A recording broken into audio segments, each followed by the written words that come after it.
Hadirin, yang paling menarik, ketika selama sepekan Anda beraktivitas, dikumpulkan oleh Allah di rumah Allah ini, maka Allah subhanahu wa ta'ala mengingatkan kepada kita, dalam selama sepekan beraktivitas itu, berapa di antara aktivitas kita yang sudah menjadi zikir kepada Allah subhanahu wa ta'ala. Jangan-jangan selama sepekan ke belakang, dari mulai hari Ahad, hari Senin, hari Selasa, hari Rabu, hari Kamis, antum sibuk dengan urusan dunia antum. Kadang-kadang berangkat gelap, pulang gelap, lupa dengan sholat, jarang baca Al-Quran, apalagi menghafal Quran, jarang berzikir kepada Allah, tidak ada istighfar, tidak ada doa. Kalau cuma seperti itu, jangankan antum, orang-orang jahiliyah sudah juara pada zamannya. Non-muslim sudah bisa lebih hebat. Kalau cuma mengumpulkan harta benda sebanyak-banyaknya, Qarun lebih kaya dibandingkan dengan antum.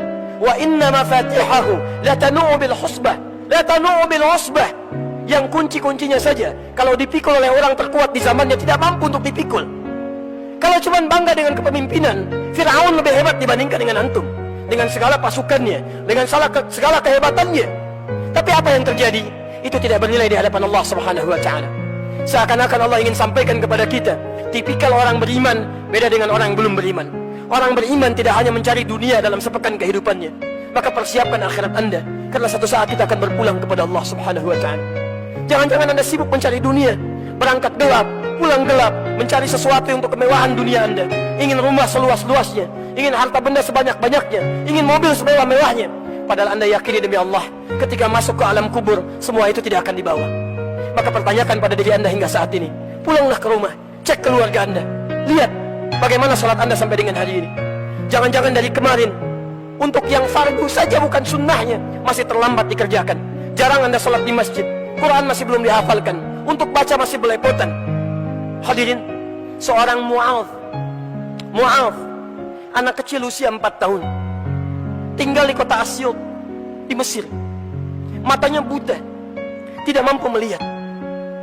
Dia memohon kepada ayahandanya, "Ya abati, Bapak, uridul Quran, saya ingin menghafal Quran."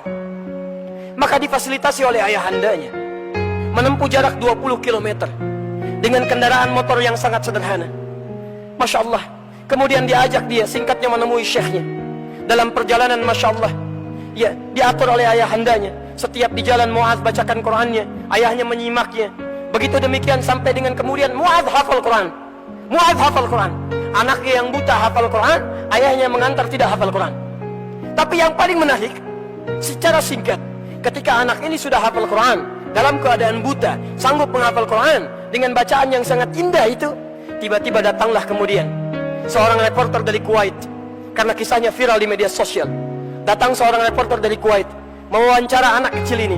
Kemudian dia berkata, perhatikan kalimatnya, "Ya Syekh Mu'adh, ya Syekh Mu'adh, jika Anda diperkenankan oleh Allah untuk berdoa saat ini, kemudian doa Anda akan dikabulkan oleh Allah, kira-kira apa yang akan dimintakan oleh Anda kepada Allah subhanahu wa ta'ala?"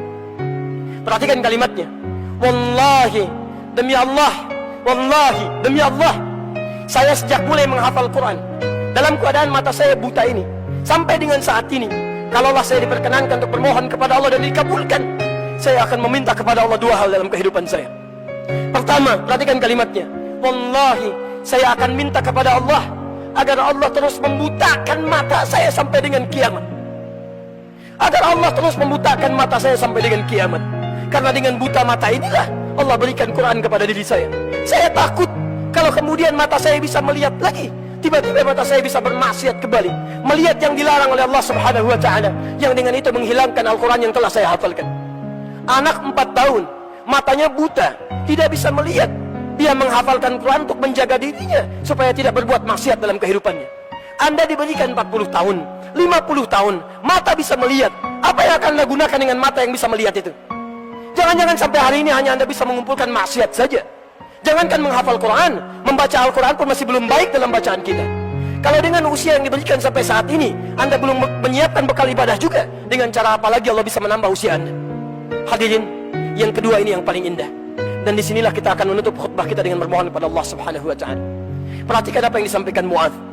"Wallahi, saya akan bermohon kepada Allah subhanahu wa ta'ala, jika itu diperkenankan, saat saya datang di hari kiamat nanti, dengan tangan saya bergetar, kaki saya bergetar, Dan saya akan menghadap kepada Allah sendirian, tanpa ditemani oleh siapapun, termasuk ayah saya yang menemani saya. Saya akan katakan kepada Allah pada saat itu, perhatikan kalimatnya, Ya Rabb, Ya Rabb, jika sampai saat ini hamba menghadap kepadamu, masih kurang bekal hamba ya Allah untuk bisa masuk ke dalam surga. Mohon ya Allah, mohon kurangi hukuman hamba ya Allah dengan Quran yang telah hamba hafalkan ini. Mohon kurangi hukuman hamba ya Allah dengan Quran yang telah hamba hafalkan ini. Ada anak usia 4 tahun, matanya buta, tidak sanggup untuk melihat. Dia masih memikirkan bekal untuk kembali kepada Allah Subhanahu wa taala dengan menghafalkan isi Al-Quran. Anda diberikan 40 tahun, 50 tahun, 60 tahun, matanya sehat, fisiknya kuat. Bila sampai hari ini saja belum sanggup untuk sekadar membaca Al-Quran, butuh berapa lama lagi waktu yang dibutuhkan oleh Anda untuk kembali kepada Allah Subhanahu wa taala, mendapatkan kebaikan-kebaikan.